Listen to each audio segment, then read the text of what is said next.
بسم الله الرحمن الرحيم. السلام عليكم ورحمة الله تعالى وبركاته. بعد السلام وورنتي waxaan u mahad celinayaa Allah subhanahu wa ta'ala marka xigta waxaan sidoo kale u mahad celinayaa bulshada ku xidhan YouTube channel-kayga iyo waliba Facebook page-kayga waa mar kale iyo muuqaaladani taxana ahaa caafimaadka bulshada oo aynu toddobaadkan kaga hadli doono waxyaabaha ka caawin kara uurka iyo xilliga ugxaanta ee diyaar tahay oo ay haboon tahay in ubad kala raadiyo sidoo kale waxaan ka hadli rabaa fursadaha ugu wanaagsan ee uurka lagu heli karo hadii uu eeba noo ogolaado ugu horeyntii waxaan doonayaa inaan wax idin kaga sheego sida u shaqeeyaan xubnaha taranka dumarka waa muhiim arrimaha caafimaadka ee noloshaada quseeyo inaad fikir guud aad ka qaadatid si aad wax badan ugu fahamtid oo aadan ugu wareerin maxaa yeelay waa wax mar walba kuugu soo laaban doono shaashada waxa noo saaran qayb kamid ah xubnaha taranka ee dumarka sida u jeedaanba waxaan dhexda ku jira waa minka waaye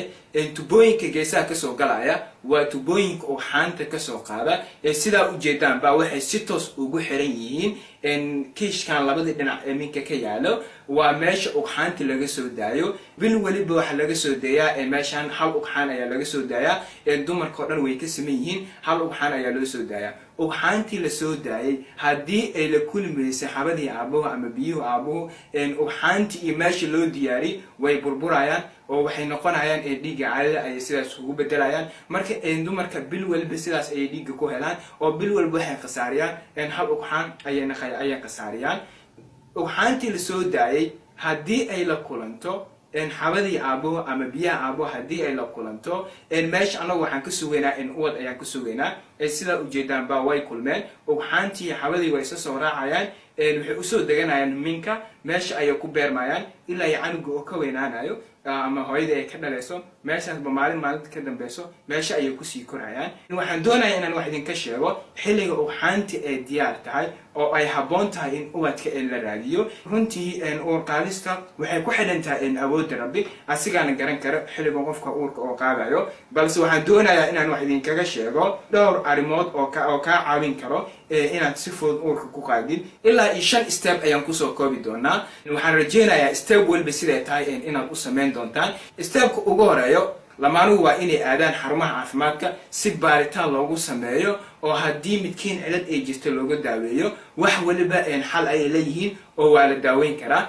stepka labaad lamaanuhu waa in ay isku diyaariyaan uurka waxa isweydiin mudan sidee uurka la isugu diyaariyaa ugu horeyntii waa ina Ilaahay subhanahu wa ta'ala aad u laabataa oo aad weydiisataa awlaad saalixa Ilaahay subhanahu wa ta'ala quraankiisa wuxuu ku leeyahay wa qala rabbukum ud'uuni astajib lakum إن الذين يستكبرون عن عبادتي سيدخلون جهنم داخلين وقال ربكم دجه ربكين وحو إذن ليهي ادعوني إبريا أما إويديستا أستجب لكم وإذن كأجيب دونا أو وإذن سي دونا إن الذين كبي يستكبرون إسكوي ليسينايو عن عبادتي عبادة أيو ليهي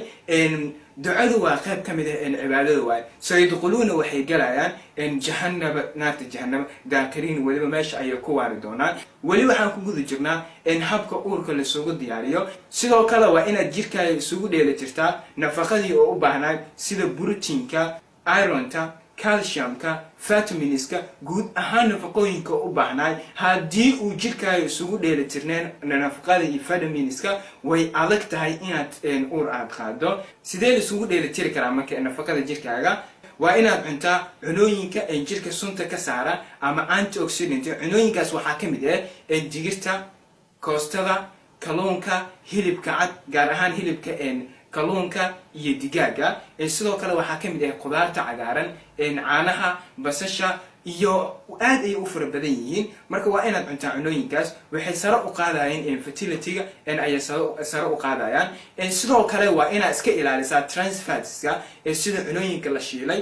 sandwichka fast foodska fertility-ga ay hoos u dhigayaan marka fat waad u baahan tahay laakiin waxa wanaagsan inaad cuntid healthy fat ama fatka caafimaadka leh inaad cuntid ayaa wanaagsan marka healthy fats waxa kamid ah avocado olive oil kamid ah waxaa ka mid ah looska, cheeska iyo ukunta ayaa ka mid ah. sidoo kale waa inaad iska yareysaa cunooyinka carbohydrate-ka sida briiska iyo baastada, maxaa yeelay cuntooyinkaas waxay sare u qaadayaan sokorta jirkaaga ayay sare u qaadayaan. sidoo kale cunooyinkaas haddii ay kaa bataan jirka faad ahaan ayuu u keedinayaa, sidoo kale caadadana wuxuu gelinayaa qalqal ayuu gelinayaa. marka cunooyinkaas bedelkooda waxaa ku bedelaysaa proteinska ayaa ku bedelaysaa sida ukunta, digaaga, caanaha iyo digirta, waxyaabahaas ayaa ku bedelaysaa. sidoo kale waa inaad cuntaa cunooyinka fiber kale ama caloosha socodsiinaya sida sareenka iyo digirta ayaa ka mid ah. sidoo kale waa inaad cuntaa vitamin supplementiga, waxaa ka mid ah marka raspberry ka mid ah, green tea-ga, vitamin E-ga,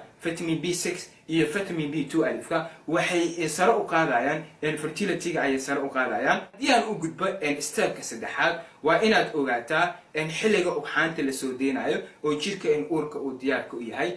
ugxaanta marka la soo daayo waxay noolaan kartaa 12 ilaa 14 saacadood kaliya ayay noolaan kartaa. inta yar ee nooshahay haddii ay weydo wax la falgalo ama xawada haddii ay weyso way dhimanaysaa. haddii la isu galmoodo kolkay 24 saac ka badan ee kasoo wareegato xilliga ugxaanta la soo daayo way adagtaa marka inaad uur qaadid, maxaa yeelay jaaniski ayaa sii yaraanayo. amar alla waa ku qaadi kartaa laakiin jaaniski ayaa sii yaraanayo. sidoo kale haddii ay galmadu dhacdo iyadoo ugxaanti aan la soo deynin xabadii aabaha ama biyuhu aabaha inta aysan ugxaanti aadin ayay dhimanayaan. iyana waxay noolaan karaan 1 ilaa 6 maalin ayay minka gudihiisa ku noolaan karaan. marka intay sugayaan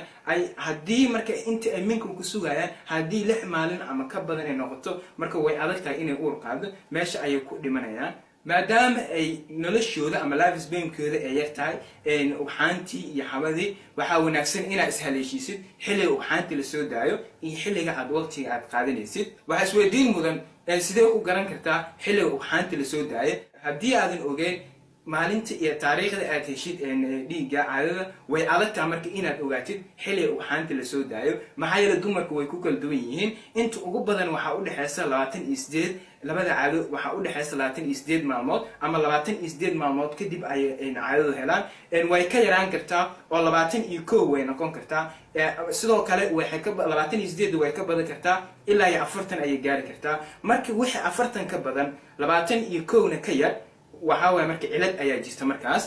sidee ku garan kartaa marka maalintii iyo taariikhda aad heshid caadada? waxaa soo qaadanaysaa qalin ayaa soo qaadanaysaa,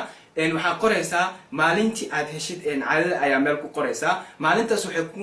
ku noqon doontaa maalinta ugu horeeya oo aad dhiigga heshid ayay ku noqon doontaa. markaad qortid sidoo kale xilliga kale aad dhiigga heshid iyana meel ayaa ku qoraysaa. marka inta u dhaxaysa ayaa xisaabinaysaa. tusaale ahaan dhiigga waxaa heshay January 1 ayaa heshay, meelaa ku qortay. sidoo kale dhiigga markaa ka meeratay dhiigga kale asagana wuxuu ku imaaday 31 January ayaa heshay. marka iyana meel ayaa ku qoraysaa. marka inta u dhaxaysa ayaa tirinaysaa. 30 January 31 January waxaa u dhaxayso 30 maalin ayaa u dhaxeedo. marka gabadhan 30 maalin kadib way helaysaa wareegeeda sidaas ay ku ogaatay. marka tan waxay ka saacidaysaa xilliga ugxaanta la soo daayo waa ku ogaan kartaa. sidoo kale waxay ka saacidaysaa marka inuu dhiiggaaga uu qalqal uu ku yimaado. haddii 30 beri oo ka yaraado waa dareemi kartaa inay cilad ay kugu timid, haddii uu ka batan waa dareemi kartaa. okay, mar haddii aad garatay taariikhda iyo maalinta aad heshid wareegaada ama dhiigga, waxaa ku haray inaad fahanto xilliga ugxaantii la soo daayo.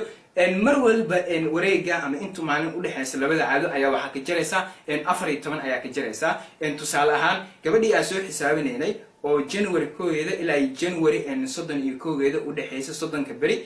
ayaan tusaale ku soo qaadanaynaa. waxaa ka jaraysaa idin dhahay 14. marka 30 waxaa ka jaraysaa 14 ka jar waxa noo soo baxaysa 16 kaas marka waxay ku muujinaysaa inuu dhiigeeda kale uu ka dhiman yahay 16 ayaa loo soo deeyaa ugxaanteeda. haddii tirada kuu soo baxdo waxay kuu sheegaysaa dhiigga kale inta ka dhiman. marka waxaa wanaagsan inaad waqti la qaadatid maalinta ugxaanta la soo daayo oo ku aadan maalinta 16aad iyo labada maalin kale ka dambayso 17 iyo 18. tusaale kale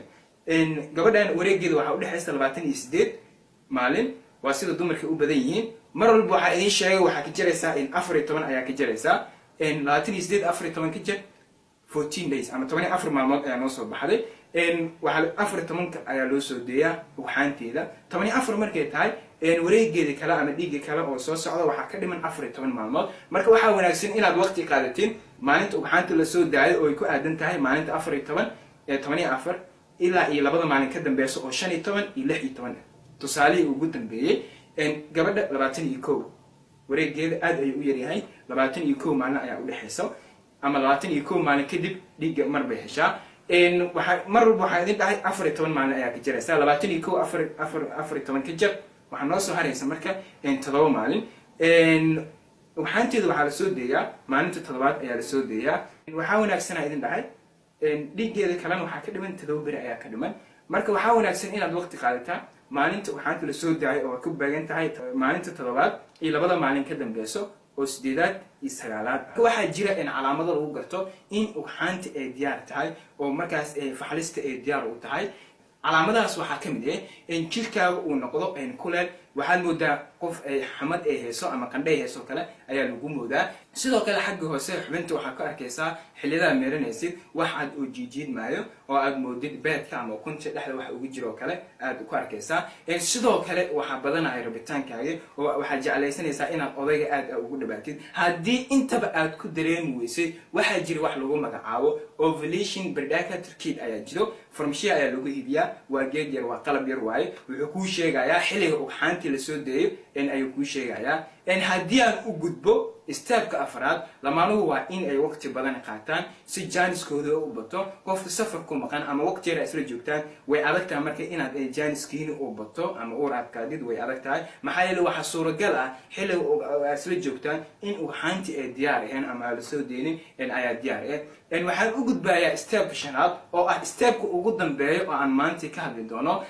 lamaanuhu waa in ay qaataan talooyinkan waa inaad walwalka ama stresska iska yareysaan gaar ahaan hooyadu waa inay walwalka iska yareysaan sidoo kale lamaanuhu waa in ay jimicsi sameeyaan maalintii 1 hour oo kale in ay exercise sameeyaan ayaa loo baahan yahay sidoo kale midkiin haddii uu isticmaalo muqaadaraadka sida shiishada sigaarka qaadka iyo qamriga waa inaad iska deysaan sidoo kale waa inaad kafeega oo kale iyana waxa ku jira maadada caffeine-ka marka iyana waa inaad iska yareysaan sidoo kale waa inaad qaadataan hurdo idinku filan ugu yaraan habeenkii waxa loo baahan yahay inaad qaadataan 8 saacadood haddii hooyada ay tahay qof buuran waa inaad miisaankaaga iska dhintaa sidoo kale haddii uu underweight tahay ama miisaankaaga uu hooseeyo way adag tahay inaad u qaadin waxa loo baahan yahay inuu jirkaaga isku dheelitirnaado oo BMI-ga ama dhererkaaga iyo miisaankaaga inuu isla egyahay ayaa loo baahan yahay BMI-ga haddii aad doonaysid inaad ogaatid BMI-gaaga